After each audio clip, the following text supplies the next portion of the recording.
Welcome to Sex Care is Self-Care, a conversation on women's sexual health, brought to you by the She Plus Foundation. I'm your host, Patty Brisben. As you may have seen in 2025, the She Plus Foundation launched our She's Not Dramatic campaign focused on the dismissal in women's health care. Joining us today is Dr. Chailee Moss, who has spent her career advocating for women to be heard. Dr. Moss, I'm so excited to have you here today with us. Can you introduce yourself to our listeners, and can you let them know what you do on a daily basis? Yes. So I am a gynecologist at the Centers for Vulvovaginal Disorders in Washington, D.C. And on a day-to-day basis, I see patients that have dealt with sexual pain conditions and skin conditions that affect gynecology. So it's sort of a cross between dermatology and gynecology, I would say, with a focus on things that have functional impact for women. And that's sort of my day-to-day clinical practice, but I'm very fortunate to be in a practice that allows me the time to also research questions that are affecting my patients. So in addition to seeing patients, we also work on projects that answer questions we have about how we're approaching patient care. And I think one of the projects that we worked on that is really germane to this conversation was about questions patients get in the course of trying to be treated for their conditions from clinicians under the sort of title of medical gaslighting. Yeah. There's a lot of that going around. We're going to delve into this. Yeah. I watched many of your interviews, and you had stated that many women see 6 to 7 doctors, maybe even more, with vulvovaginal pain disorders. Why do you think this is happening? I think it's a perfect storm. I think that conditions that are related to pain and not necessarily imminently threatening to patients' health or safety have not been prioritized by sort of the medical research complex. And so that's hard because when you're training clinicians to take care of patients with pain and there's not a lot of research to direct their efforts, it becomes very hard to take care of patients with pain. Nobody goes into medicine thinking that they want to dismiss people or not help them. But when you don't have the tools to do it, it can be easier to put the problem on the patient than to sort of investigate and take the time to figure out what's going on. And the other thing is that medical clinicians are so stressed for time. The way the system is set up doesn't allow them either the expertise or the time to spend with patients to sort of figure out the answers to these questions. And I think if you have that sort of perfect storm of lack of expertise, lack of time, then it becomes a lot easier to say, oh, this problem is in your head, or this isn't really a problem, than it is to figure it out. And it's sad. It's sad because we've done a lot of interviews with women who have gone through many different things related to women's sexual health. And it's sad to see that how many doctors that they do see, and they feel gaslit and they feel that nobody's listening and they're being dismissed. Let's talk about this dismissal and the medical gaslighting. What does that look like for the patient and also the provider? Can you speak on that a little bit? When we worked on this project, I sort of dove pretty deeply into what that meant. And I think the traditional, definition of gaslighting was taking deliberate action to make someone else feel crazy and, feel like they question their own perception of reality, right? It comes from that old movie, the gaslighting movie, where the husband is turning up the heat to try to make his partner question her own sanity. And I think it has evolved to be in a medical context, patients who their account of their illness is not believed and they are not given appropriate evaluation. So it's sort of making the patient feel like this is their own problem by dismissing them and not taking full sort of stock of the problem and evaluating it properly with things like lab tests and trying medications. There must have been a moment, either something that you went through personally or something that happened to someone that you know, that made you realize how often women's health concerns get dismissed. Can you talk about Yeah. that? Yeah, I mean, I was a patient of a practice similar to mine. I had, concerns about my own function, my own health and safety, and I certainly went through a number of clinicians and was certainly told at points that this wasn't really a physical issue.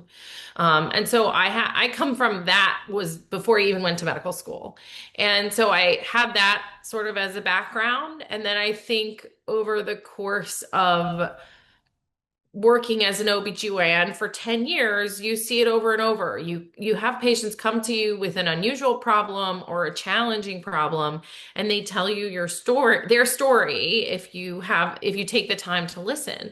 So I don't think it's one experience. I think it's my own background and hundreds of accounts from the patients that I was treating of these kinds of experiences.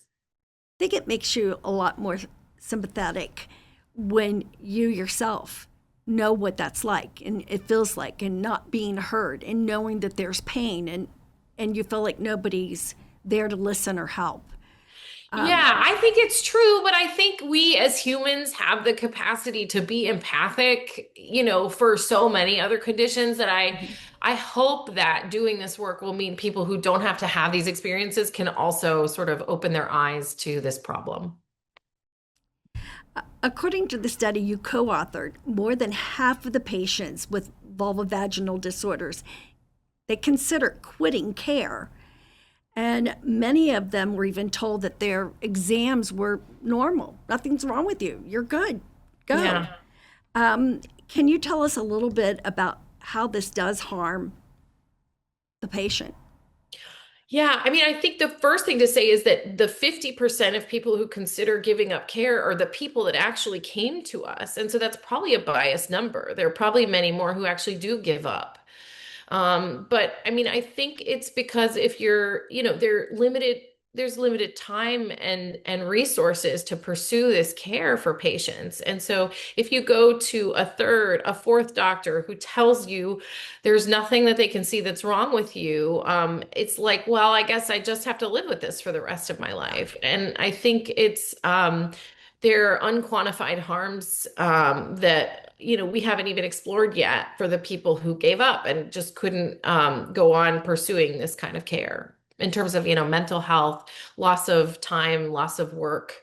I think it's tremendously costly in ways that we haven't quantified. I would have to agree. I wonder how many relationships ended because of it. How many people, just withdrew. It's kind of scary to think about. Yeah, and we hear those stories when when you're the fifth or the sixth person to see someone over the course of decades of trying to get answers, Yeah. you hear how their lives are affected. We see patients who feel like they deliberately didn't have a partner because they didn't want to put that burden on a partner. They didn't have children because they felt like these were not surmountable problems. Their lives are drastically different than they would have been if they had gotten help sooner. Yeah, can you imagine, your partner, you're being told nothing's wrong, you're going back and saying they can't find anything, but having any type of relationship with your partner sexually is just can't do it. I mean, I don't see how a couple overcomes all of that. It would be difficult. It is really difficult. I mean, part of it is educating everybody, men, women, people on all parts of the gender spectrum about different means of sexual expression, right? There isn't Mhm. one way to express sexuality and be close to your partner physically. And so I think that's a piece of it. But then the other piece of it is there are things that are more fixable and fixable sooner for our patients that affect the trajectory of their sexual experiences, and we need to do better. There you go. There's some groups of women, like of color, disabilities, LGBTQ, are women with lower income, are they dismissed more often? I don't have the data for that, but I'm sure that they are, right? Sure. I mean, I think that our population is biased because it's our particular clinic. And that means that patients that are seeking care through an insurance model, which are, I'm sure that they are more likely to be dismissed, but I can't, as a sort of scientist researcher, I would say, like, we don't have the specific data, but anecdotally that there's overwhelming evidence, right? We hear it all the time.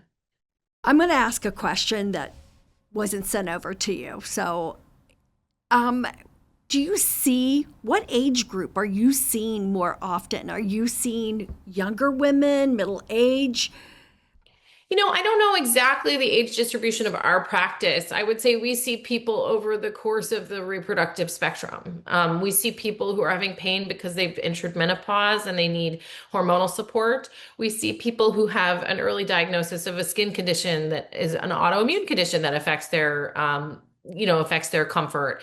And we'll see them in their 30s, right after they've had a baby. We'll see patients that are very young that have autoimmune skin conditions. And it's not that we're looking at sexual function for those patients. We're looking at just getting through the day and feeling comfortable. So it's a broad age range. So, the person out there listening who has been to 4 or 5 different doctors and have not had any answers whatsoever, how do they find you? How do they find somebody open and that will listen so they don't feel alone in this? And is there any support groups that they can turn to?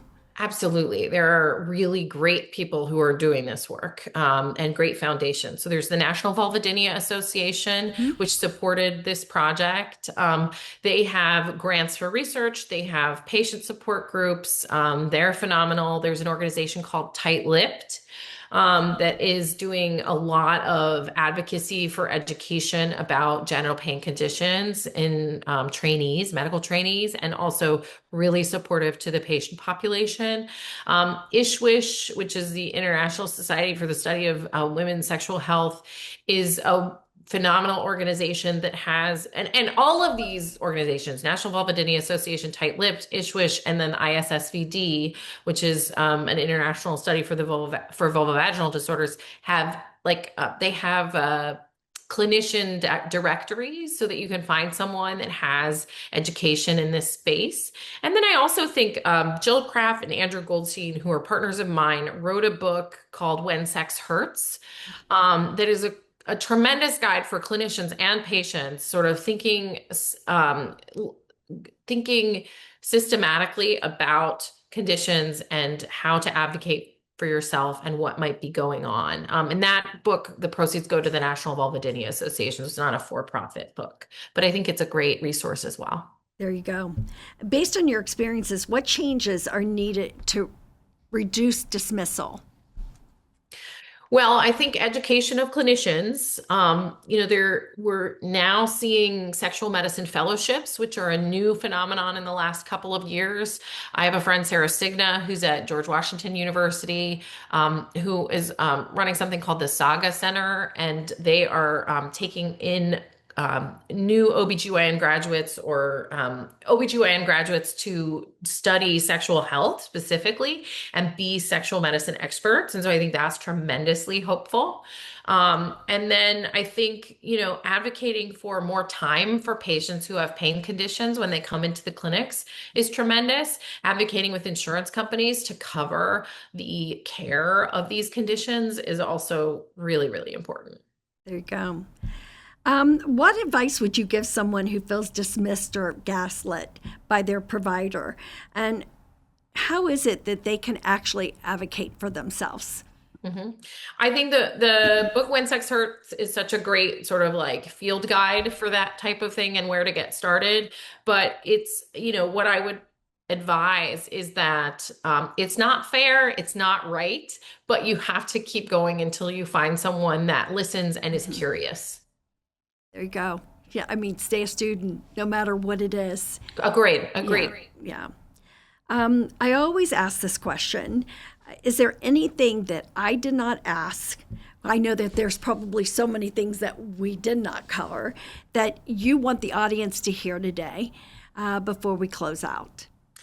Yeah, I would say that the way that we approach sexual pain conditions and vulvovaginal disorders is through this idea of the biopsychosocial model. So there's the OBGYN component of it, but there also are amazing partners in the physical therapy space and in the mental health space. asect.org is a fantastic resource for people who need someone who's an educated sex therapist to sort of guide them through how they feel about their bodies as a result of their condition and how it relates to their relationships. It's not that it's in your head, but having someone who's on your team to deal with the downstream mental effects of it can be really phenomenal as well. So it's really a multidisciplinary approach to these problems that can help patients get better. Yeah, it's just never one. Right. It's your village, and you've got to build that out, and it's needed. So thank you for sharing that. We'll make sure that everything that you have spoke about today is up on our website. So if anybody's looking for help or just anything, please come to the She Plus Foundation. Dr. Moss, thank you so much for joining us today. Thank you for all that you do for women's health.